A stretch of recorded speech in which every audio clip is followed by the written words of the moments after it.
mana? Lagi di teater. Oh, lagi di teater. Habis tadi ada yang bilang katanya lagi live. Iya benar ya, lagi di teater ya. Oke, keren lagi tour ya. Gimana kabar? Baik-baik, sehat semua? Baik, sehat Kak. Apa gimana? Kita udah Mana? kita sehat juga, sehat alhamdulillah. Alhamdulillah. By the way, udah bisa nonton di teater lagi belum sih? Udah bisa Kak, datang dong Kak di efek. Udah bisa. Asik. Ih, pengen banget ke sana. Belum Ayo, sempet. ayo. Iya, ini kita Kabar-kabarin nih barengan. Kenapa? Kabarin aja kalau mau nonton.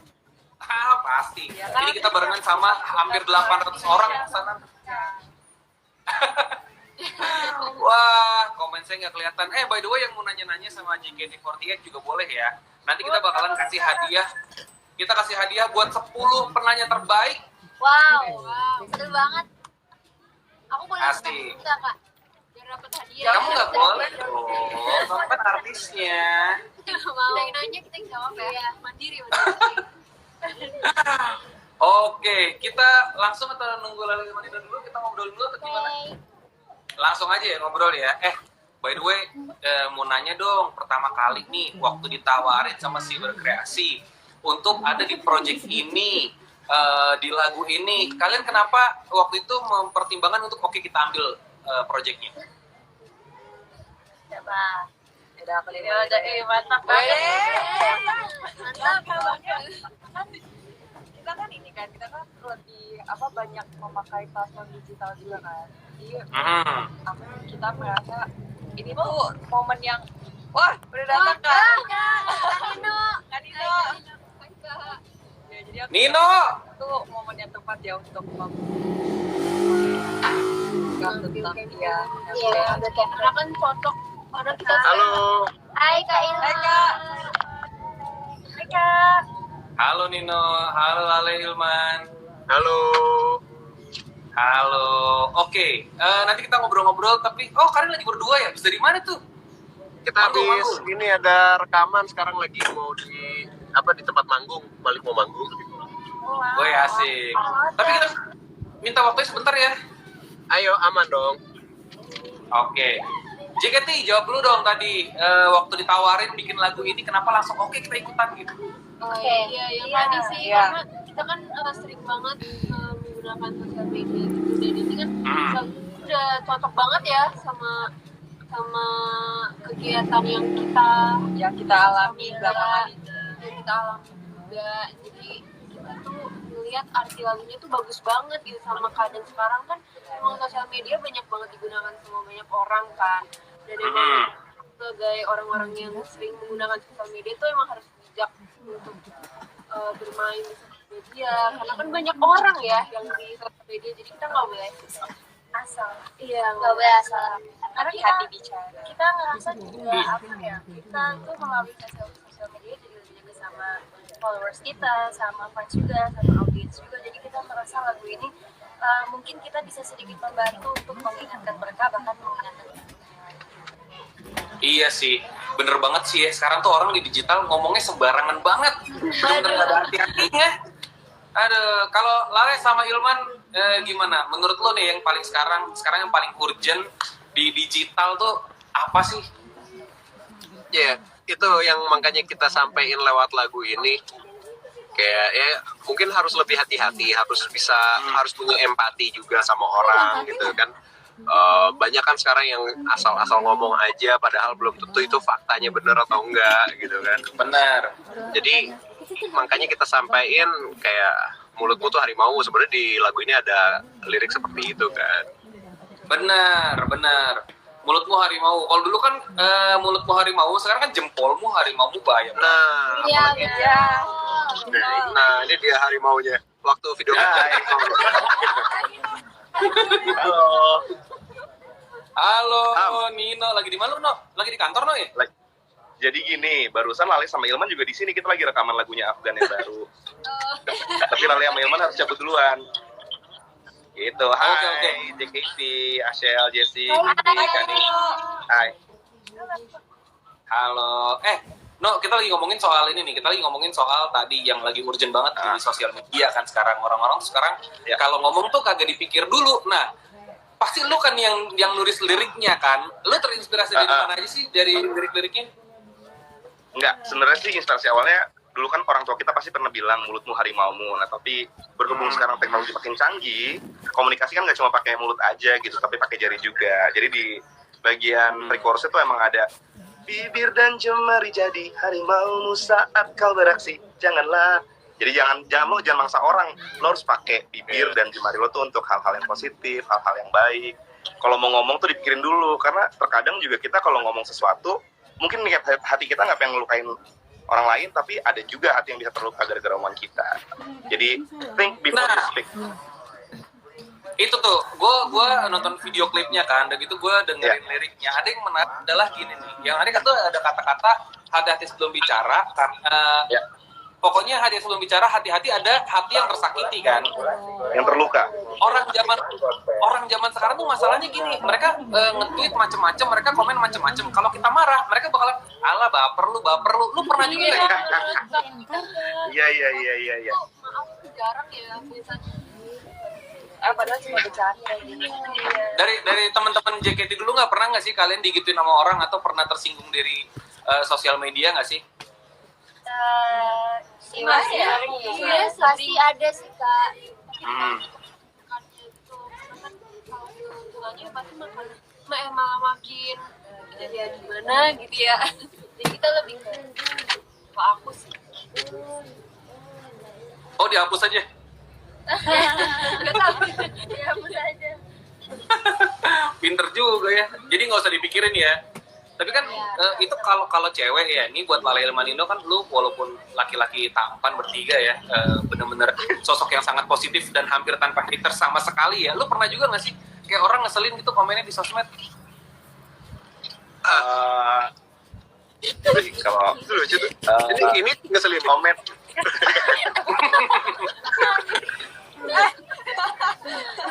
Jadi ngomongin apa tadi pertanyaannya, Ham?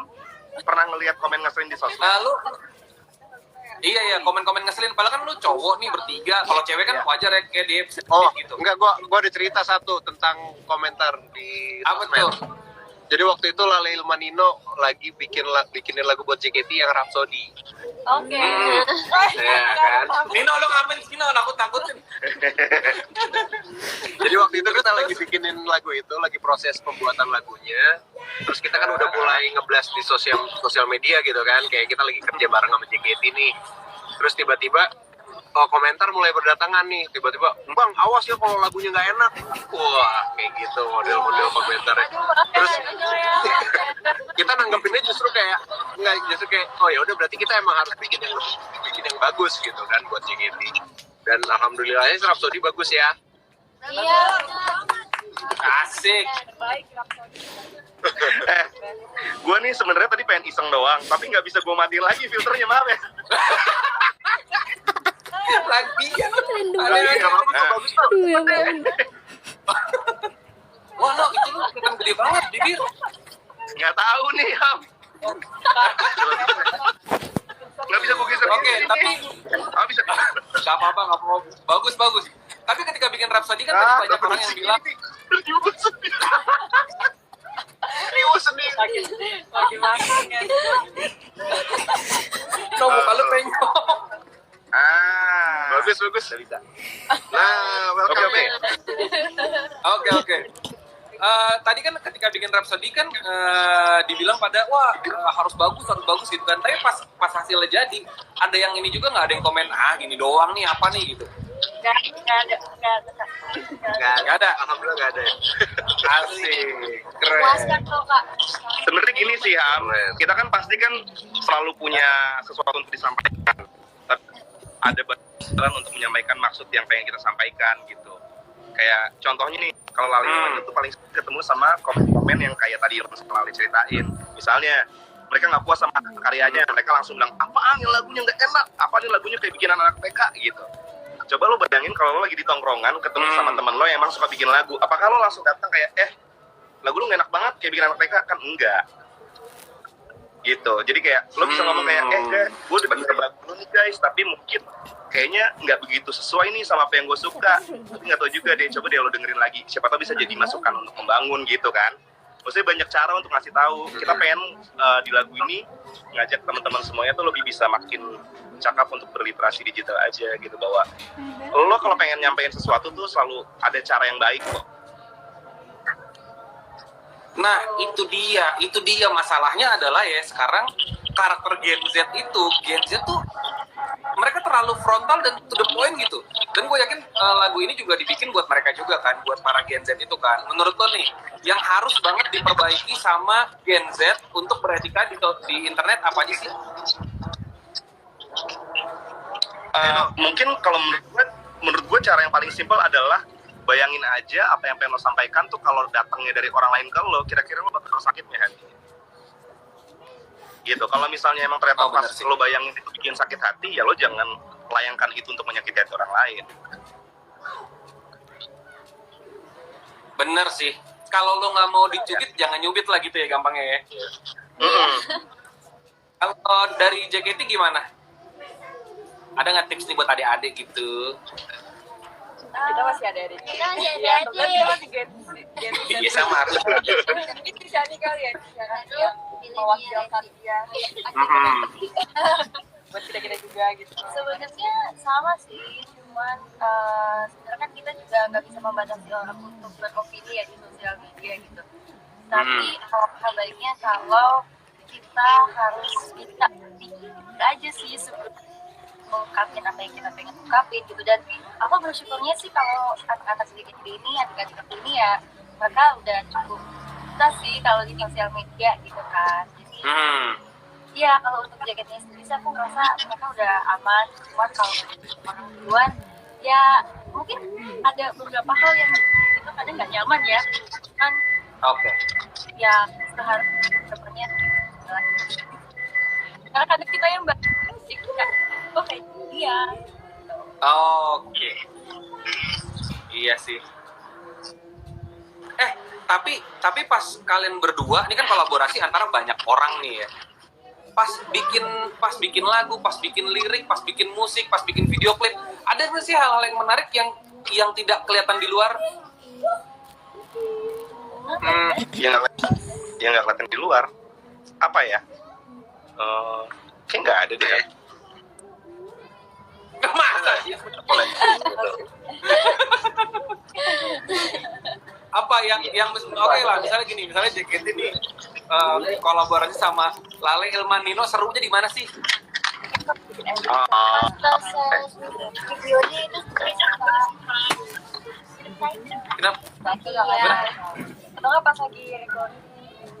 Iya, aku kan salah satu penggemarnya karya Kalale banget. Jadi pas dikasih kesempatan buat kolaborasi bareng, berarti seneng banget. Terutama pas ketemu langsung ya, pas proses pembuatan musik videonya, seneng pasti. Asik. Ayo sampai gesrek tau nggak? Waduh. Kalau yang gitu kan, kita nonton. Ayo sampai gesrek monitor. Enggak, Spill aja. Cie, pada starstruck ya. aduh. Iya. Apa ya, kan setelah langsung kan terus tiba-tiba dikasih tahu bakal ada collab lagi, rasanya kayak wah iya seneng bisa ketemu lagi nih gitu kan. Terus waktu syutingnya ini seru juga sih kan, kita syutingnya itu di salah satu sekolah dan itu weekday ya. Iya. Jadi masih ada anak-anak sekolahnya kak ngeliatin Iya, terus kita. dia ngeliatin gitu. Kita juga rasanya jadi anak sekolah lagi gitu. Waduh, mungkin rasanya kayak jadi guru BP kali ya. Lucu sih. Oke, nih. Sekolah yang lewat. Gue juga lihat kemarin tadi pagi videonya, lucu-lucu banget iya. yang di sekolah. Ih gemes. Hati-hati sama Kanino ya. Ini gemesan juga soalnya. Baik. Enggak. Tapi menurut kalian nih ya, gimana sih menyampaikan satu hal yang menurut kita tuh sangat urgent sekali in a fun way dari musik gitu. Seberapa impact-nya sih menurut kalian bakalan oke banget nggak nih? Bentar ya, suaranya nggak kedengeran. Gue cari. Oke, gue ulang ya. Oke. Ini kan menurut kita semua, ini kan literasi digital ini lumayan urgent ya buat anak-anak zaman sekarang gitu kan. Karena ini kayak pedang bermata dua nih, bisa dibuat hal yang baik, bisa dibuat hal yang buruk nih. Terus lo menyampaikan pesan-pesan ini lewat sesuatu yang fun berupa musik nih. Menurut lo impact-nya bakalan kayak gimana? Ya harapannya sih impact-nya sih bakal bisa lebih mudah masuk ke hati orang dibandingkan mereka dikasih tahu dengan cara lisan seperti biasa gitu. Karena kan semua orang kan pasti pernah dibilangin lah sama temennya atau sama keluarganya atau sama kerabatnya, lo hati-hati kalau ngomong. Nah kalau misalnya digituin kan biasanya orang malah kayak apaan sih lo gitu. Makanya kami bahagia banget di Berani Bersuara ini sama teman-teman Siberkreasi, Kominfo, dan lagi juga dikasih kesempatan buat berkolaborasi lagi sama JKT48. Nah ini belum diceritain nih, jadi waktu kita bikin lagunya kita emang agak sedikit, aduh siapa ya, nyanyinya sama siapa ya gitu. Terus kita bertiga ngobrol, di antara beberapa kerja sama Lale Ilmaino bersama musisi-musisi yang sudah pernah ada, kayaknya salah satu yang paling membekas tuh kerja sama bareng sama teman-teman JKT48. Kenapa? Karena waktu itu Lale Ilmaino dikasih kesempatan yang sangat luar biasa, kita disuruh nulis lagu yang merupakan single original pertama mereka. Sebelumnya JKT48 belum pernah original. Itu kan sebuah kesempatan yang nggak bisa kita beli, ngerti ya lo, kayak oh ya udah ini emang dihidup nih sama JKT48 and team gitu. Dan abis kita bikin, gue ngerasain banget rasanya betapa fansnya JKT48 itu emang bener-bener luar biasa banget mendukung JKT48. Gue waktu lo bayangin nggak Ham, waktu abis lagu Rhapsody dirilis, yang tadi Ilman sama Ale cerita juga di awal, awas lo bang kalau nggak bagus. Iya, tapi kan sudah kan bagus atau nggak relatif ya. Kita juga deg-degan tuh pas rilis, diterima nggak ya gitu. Pas abis keluar, zreng, tiba-tiba isi DM gue ada fans JKT48 yang ngomong, terima kasih banyak ya udah nulis single original pertama buat JKT48. Pokoknya kalau abang ada apa-apa di depan sana, kami siap kawal. Buset, Lale Ilmaino, lu bikin ormas dong kalau gitu. Udah banget yang ngomong. Nah, maksud gua itu kan salah satu bukti bahwa kalau misalnya kita bisa punya komunikasi yang baik, even mereka itu kan fans JKT48 bukan fans yang Lale Ilmaino. Kalau kita semuanya ngasih hal yang positif, semuanya kan bisa jadi bersatu gitu. Moga-moga ini bisa jadi langkah awal yang baik untuk percontohan banyak sekali kerjasama di dalam musik kemudian hari ya. Dan abis selesai lagu Berani Bersuara pun, gue udah ngobrol juga sama Lale sama Ilman sama tim Lale Ilmaino. Kayaknya kita masih penasaran deh pengen bikin lagu lagi buat JKT48 buat panjangin silaturahmi. Abis ini kita bahas lagunya ya, tapi sekarang gue mau ngundang buat teman-teman yang udah join di live ini. Lo mau nanya apapun sama Lale Ilmaino sama JKT48 boleh. Pertanyaan yang bagus kita kasih hadiah, ada 500.000 buat 10 orang. Ham, by the way, gue sama Lale mesti standby manggung, nggak apa-apa ya kalau gue duluan ya. Oke, Teman-teman siap, thank you ya. Dadah, JKT, bye-bye. Lale Ilman, thank you. Semangat Kak. No, lo belum kan, No? Gue manggungnya masih jam 7 malam dan sekarang sebenarnya gue nih lagi kerja Ilham. Ini gue lagi rekaman. Gue kasih lihat aja deh ya, biar nih. Lagi rekaman ini tuh. Wow. Keren. Chill. Tapi nggak apa-apa, gue temenin. Oke, sebentar lagi ya. Nih dari Via nih, apakah ada kendala saat bikin lagu ini Berani Bersuara dan syuting-syuting? Lalu gimana cara ngatasinnya? Ada kendala nggak sih? Kalau gue lihat di video klipnya sih seru-seru aja ya. Nggak ada sih, alhamdulillah. Sebenarnya PR banget sih waktu dapat pekerjaan ini gitu ya, ditugaskan buat bikin lagu ini karena Lale Ilmaino kemarin lagi di tengah rentetan pekerjaan yang heavy banget. Kita lagi bikin lagu, tiba-tiba masuk, guys bikin lagu lagi nih, gitu terus kayak lagunya liriknya juga, gue tuh setiap dapat pesanan lagu seperti ini tuh bebannya tuh lebih, bukan beban sih, kayak challenge-nya tuh biasanya lebih berat dibanding biasanya. Kenapa? Karena apa yang kita sampaikan ini akan didengerin sama orang dan dilakukan sama orang lain gitu. Jadi benar ya, tapi nggak tahu kenapa setiap gue bekerja sama nih Lali Ilmanino sama siapapun gitu ya, yang bikin enak itu tuh bukan kayak seberapa berat atau ringan pekerjaannya, tapi sama siapa kita bekerja sama sih menurut gue. Dan gue ngerasa dari dulu kan buat gue yang nulis lirik tuh gue harus membayangkan bagaimana kalau misalnya lirik ini dinyanyikan sama orang lain gitu. Nah karena emang kemarin kerja sama bareng sama si JKT48 untuk Rhapsody itu emang smooth banget. Gue bahkan waktu itu bikin lagunya sambil nonton Liverpool liriknya. Waduh, menang gak? Gara-gara waktu itu ada koreksi, revisi, gue lagi tengah-tengah jam 3 pagi nonton bola, di telepon sama Ilman sama Lale, gue ganti lirik. Tapi entah kenapa, karena kerjasamanya emang menyenangkan ya, gue fine-fine aja. Nah ini terjadi lagi di Berani Bersuara sih menurut gue. Asik. Nah ini pertanyaan lagi nih, ini ada pertanyaan lagi yang berhubungan sama yang tadi lo omongin. Lu kan tadi bilang salah satu yang paling berkesan banget sama JKT48 adalah ketika lo bikinin Rhapsody kan. Selain karena bikin pertama, halo. Terus Selain karena lu bikinin single pertamanya, apa sih yang bikin mereka lu nyaman gitu kerja sama JKT48? Apakah mereka gampang nih nangkepnya, mereka pokoknya cepet deh gitu, atau gimana? ya, sebenarnya kalau ditanya secara teknisnya rekaman sama JKT48 itu bisa dibilang yang paling ribet dibanding rekaman sama musisi yang lain ya, karena yang nyanyi banyak banget. Terus lo harus bisa ngatur gimana caranya supaya itu suara semua kedengeran. Tapi menurut gue rekaman sama mereka tuh serunya adalah, buat gue tuh sebagai produser dan pencipta lagu bareng sama Lale dan Ilman, ketika gue tahu warna yang sangat udah otentik dari seorang musisi atau dari sebuah grup, itu sangat memudahkan gue untuk membuat karya gitu. Dan JKT48 itu sejak awal muncul itu tuh emang udah masuk kan ke hati masyarakat kita gitu. Dan gue juga salah satu di antara orang-orang yang mendengarkan banget lagu-lagu JKT48, walaupun mungkin langgungnya jarang bareng gitu, tapi maksudnya siapa sih yang nggak tahu gitu. Nah itu tuh yang ngebantu gue untuk nulis Berani Bersuara. Ini dari awal, dari sebelum kita milih JKT48, baru diomong-omongin doang, di kepala gue tuh gue nulis lirik dan notasi bareng sama Lale dan Ilman tuh emang udah ngebayangin bahwa ini yang nyanyi bakal mereka. Oke. Wow. Kalau buat JKT sendiri, ini kan tadi Nino bilang ini kesulitannya adalah bagaimana caranya nih mereka yang rame ini semuanya bersuara dengan ya mungkin adil dan seimbang gitu ya. Kalian ada kesulitan nggak sih waktu rekaman buat JKT?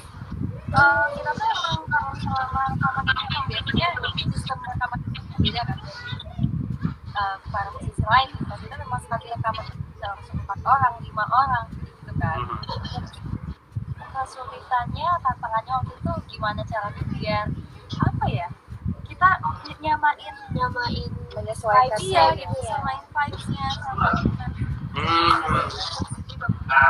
kayak beda-beda kan. Jadi ya ini tantangan kita, dan seneng banget kalau misalnya tadi senang juga rekaman sama kita. Jadi walaupun kita suaranya agak beda-beda paham, terima kasih banget. Sama-sama, kita juga terima kasih banyak. JKT48 itu bener-bener nggak pakai, waktu kita tanya mau ikut nyanyi atau enggak tuh mereka tuh bener-bener sama sekali nggak ada ribetnya loh. Maksudnya kayak hari ini gue minta tolong manajemennya Lale Ilmanino tanya, oke JKT48 mau nggak nyanyi bareng sama Lale Ilmanino lagu ini? Besokannya kayak, aman mas, ini yang nelpon orangnya. Asik. Oke, jadi gue sebelum bacain pertanyaan dari teman-teman ya, ada dari Place.yum. Ada ketakutan nggak sih pas bikin lagu ini? Karena kan ini bukan sekedar lagu ya, ini adalah sebuah lagu yang diwajibkan untuk menyampaikan pesan ke orang-orang bahwa kita harus hati-hati banget di digital gitu kan. Di awalnya lo ada kekhawatiran nggak sih untuk, aduh ntar sesuai nggak ya, nyampe nggak ya pesannya, orang suka nggak ya gitu, apa ya udah cuek aja, santai aja gitu? Enggak sih karena emang bikin lagu tuh udah jadi kesehariannya Lale Ilmanino gitu ya. Jadi menurut gue tuh yang penting tuh niatnya sih di awal. Kayak gue tahu emang ini beban untuk nyampain sesuatu, tapi kayak dari awal Nawaitunya tuh emang bikin lagu ini tuh buat kebaikan. Jadi moga-moga yang ikut di belakangnya tuh kebaikan semuanya juga gitu. Gue yakin juga JKT48 mau join di sini juga karena ngerti bahwa ini adalah lagu yang nggak cuma sekedar buat hiburan aja sih, emang buat diresapi maknanya gitu. Oke. Tapi in real life nih ya, in real life ini kan lagunya tadi yang gue bilang lah pesannya bagus gitu ya, hati-hati sebelum bicara takutnya ada hati yang tersakiti gitu ya. In real life JKT atau sama Nino, lu pernah nggak sih nemuin orang-orang yang ngomongnya kayak gitu nyebelin asal-asalan terus lu peringatin gitu?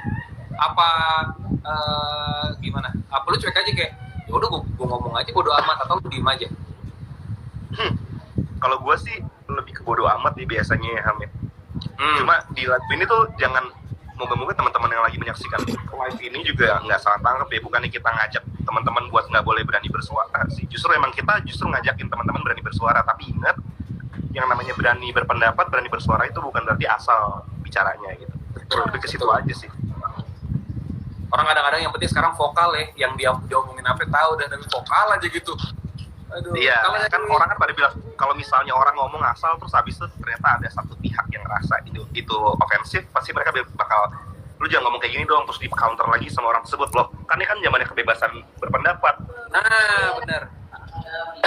Iya bener, bebas, tapi nggak ngasal kan. Iya, kalau JKT gimana? Kalian lebih kayak lu bakalan kalian ngomongin apa ya? Udahlah biarin aja lah. Kalau kita sebenarnya lebih ke biar aja sih, kalau juga bodo amat. Cuman mungkin kalau ada beberapa hal yang udah kelewatan, ngomong tapi tetap dengan cara yang baik-baik. Iya, benar sih, setuju. Satu nih, ada yang minta disemangatin nih. Kemarin kan baru aja pengumuman itu SBMPTN. Banyak banget yang nggak beruntung. Semangatin dong buat yang nggak beruntung katanya. Semangat pokoknya. Semangat teman-teman semuanya. Masih ada mandiri kok, masih bisa ujian nanti. Karena kan hidup ini tidak berhenti sampai di SBMPTN doang. Banget sih. Masih ada Iya, mandiri betul. kok. Iya. Masih ada beban. Semangat. Iya. Amin. Iya, selamat juga buat yang keterima SNM dan SBMPTN. Yang belum coba lagi di Mandiri ya. Iya, kalau nggak tahun depan ya. Oke, ini terakhir nih, pertanyaan gue terakhir. Next, Apa tuh? Nino, JKT ada nggak sih lu bakalan nextnya berkolaborasi lagi dong, bikin lagu yang semacam ini nih, lagu-lagu yang punya pesan lain selain cuma dinyanyiin aja gitu. Ya, sebenarnya kalau tadi gue udah sempat state juga ya bahwa Malino punya keinginan banget buat ngajak JKT48 lagi untuk berkolaborasi, lebih ke kita menciptakan lagu untuk mereka sih harapannya, karena kita ngerasa kemarin waktu si Lali Malino bikin Rhapsody itu kayak JKT48 punya satu area baru aja di dalam musik-musiknya mereka gitu. Kalau lo dulu biasanya lihat musik-musik mereka yang upbeat dan bisa di-chant, terus sekarang juga single baru mereka, selamat ya by the way guys, single barunya. Asik, selamat. Single originalnya mereka kan kembali medium to upbeat gitu. Nah, kita ngerasa kok kayaknya kita bisa jadi partner yang bakal bikin lagu yang untuk lebih Indonesianya gitu. Karena nggak bisa dipungkiri JKT48 sebagai sister group dari AKB48 kan sangat Jepang sekali gitu ya. Touch-nya gitu. Dan semenjak Rhapsody kan waktu itu kita juga agak nekat sih sebenarnya bikin lagu kayak gitu.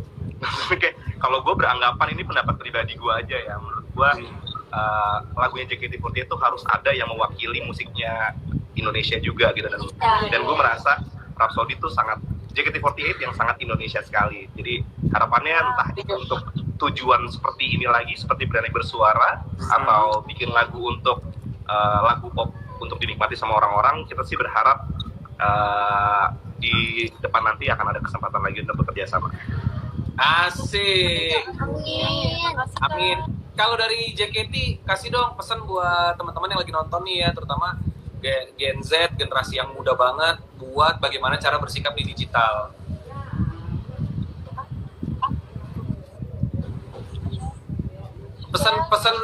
Pesan-pesannya buat teman-teman yang Gen Z yang lagi nonton ini, bagaimana caranya bersikap di digital gitu. Bersikap digital kan sosial media sekarang dipantau sama banyak orang yang dari gak cuma kita doang yang main sosmed, harus ada banyak hati yang dijaga, dan apa yang kita ketik pasti nggak dilihat sama satu atau dua orang doang, pasti banyak dari orang luar yang juga ngeliat sosmed kita, sama karena kita juga public figure ya Kak, punya banyak pengikut, jadi harus dicontohkan yang benar gimana, jangan asal bicara. Dan juga untuk yang komentar itu juga harus dijaga, karena hati orang kan beda-beda ya Kak. Benar. Ada yang dikata-katain kayak gimana kuat banget, ada yang baru dicolek sedikit aja udah hancur berantakan ya kan. Gitu. Iya. Bijak. Kan kita nggak tahu kondisi hati orang ini. Saja kayak sebenarnya orang ini baik, cuman hatinya tuh lagi nggak enak gitu. Kita nggak tahu sampai apa, tapi ini kan kayak kenapa sih jadi down banget sih. Iya sih. Kalau Om Nino ini pesannya apa? Kurang ajar. Ya kalau secara umur ya udah bener sih masih ada kayak gitu. Iya, silakan Mas Afgan. Waduh. Pernah lihat Afgan kebelet pipis nggak itu barusan? Baru sekali bro. Dan jangan sering-sering kalau bisa ya. Kalau pesan ya, Iya betul. pesannya sih sama aja sih kayak yang tadi di depan kita udah sebutin ya. Kalau lo tahu ini suara lo itu berarti banget. Mungkin buat lo yang selama ini ngerasa kalau suara lo nggak matter tuh salah gitu, suara lo tuh berarti banget. Tapi ketika lo tahu suara lo berarti, teruskan arti itu menjadi arti yang baik dan jadi arti yang buruk gitu. Ketika lo pengen menyampaikan sesuatu, pikirkan apa yang pengen bagaimana caranya disampaikan gitu. Karena segitu berartinya suara lo, sampai kalau lo salah itu bisa ngelukain hati orang lain dan bisa bikin orang lain bener-bener ngerasa hidupnya jadi nggak berarti malah. Jadi pilihlah kata-kata yang tepat, gunakanlah kalimat yang baik, dan jadilah cahaya buat orang-orang di luar sana. Karena suara itu semuanya tuh dari komunikasi kan, Ham. Orang bisa berantem cuma gara-gara salah ngomong, orang bisa cerai cuma gara-gara salah ngomong gitu. Jadi jangan sampai lo jadi contoh bagian situ, jadilah contoh yang baik. Iya, amit-amit lah ya. Nino, thank you banget. JKT48, thank you banget udah ambil bagian gerakan nasional literasi digital ini sama berkreasi ya. Kita tungguin next projectnya berdua ya. Nanti kita bakal nungguin siapa aja yang dapetin 50.000 buat 10 orang, jadi total 500.000 ya. Nanti di DM masing-masing, gak usah khawatir. Tungguin aja info dari kita. Oke Nino, makasih banget. JKT makasih banget. Sampai ketemu lagi ya. Dadah. Thank you Kak. Makasih Kak. Sehat-sehat ya.